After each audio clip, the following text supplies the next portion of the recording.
अस्सलाम वालेकुम। आज के टॉपिक में हम डिस्कस करेंगे इस प्रोजेक्ट चार्टर। नंबर वन है कि प्रोजेक्ट चार्टर होता क्या है। Second, structure of project charter. Third में है नीड ऑफ प्रोजेक्ट चार्टर होता क्या है। Project charter is a central document that define the fundamental information about a project.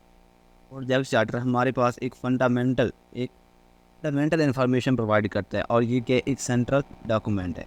It is use to authorise it, और यानी इसको किस तरह ऑथोराइज करना है।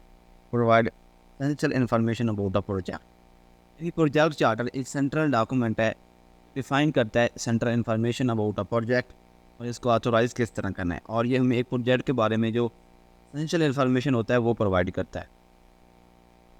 Typically created in project life cycle. इसको ईजिली तौर पर क्रिएट किया जाता है वो प्रोजेक्ट लाइफ साइकिल में, hopefully before the project staff and business is running for a date. ये होता है प्रोजेक्ट चार्टर। यानी हमें किसी भी प्रोजेक्ट का जो चार्टर बनाना है वो क्या होता है, सेंट्रल डॉक्यूमेंट होता है जो उसकी फंडामेंटल इन्फॉर्मेशन देता है। हम बात करते हैं इसके स्ट्रक्चर की।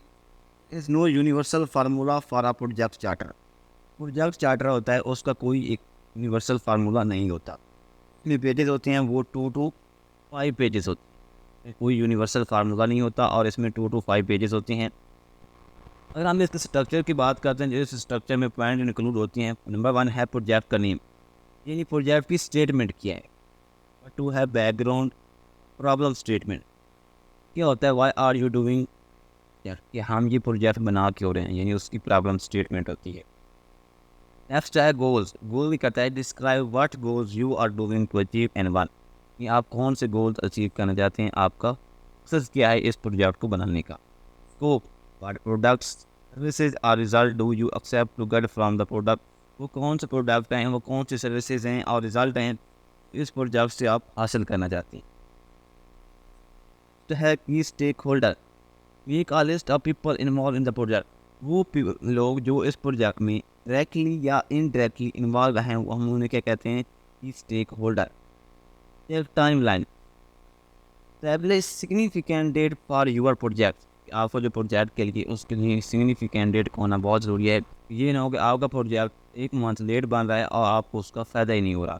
तो जो प्रोजेक्ट टाइम लेना है वो मोस्ट इंपॉर्टेंट है। Project budget, we can need a main project expenses.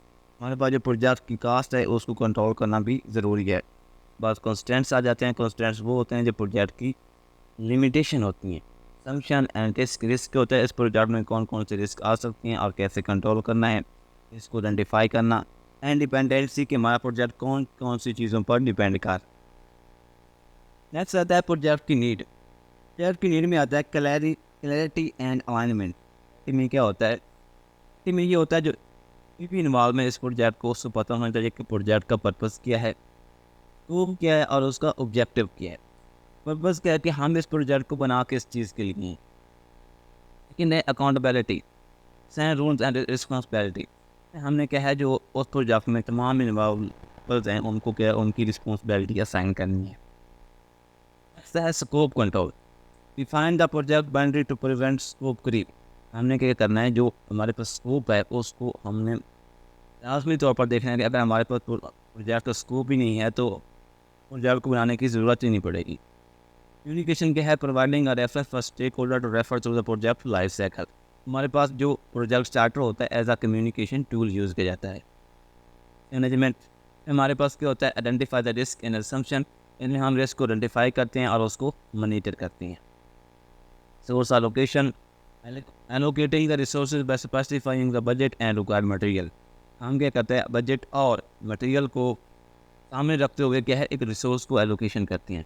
There governance establish a formal agreement, एक एग्रीमेंट बनाते हैं जिसको हम इम्प्रूवल करा सकते हैं एक हाई लेवल मैनेजमेंट से। हिस्टोरिकल रेफरेंस, अभी हम एक प्रोजेक्ट बनाते हैं तो उसका क्या हिस्टोरिकल रिकॉर्ड बन जाता है जिसमें उसकी इनिशियल प्रोग्राम प्लानिंग आ जाती है, और हम कोई भी फ्यूचर में प्रोजेक्ट बनाते हैं तो उसके लिए ये हमें ज़्यादा महत्व होता है। यही है आज का टॉपिक कि हमारे पास प्रोजेक्ट चार्टर होता क्या है, तो स्ट्रक्चर क्या है और उसकी नीड क्या है।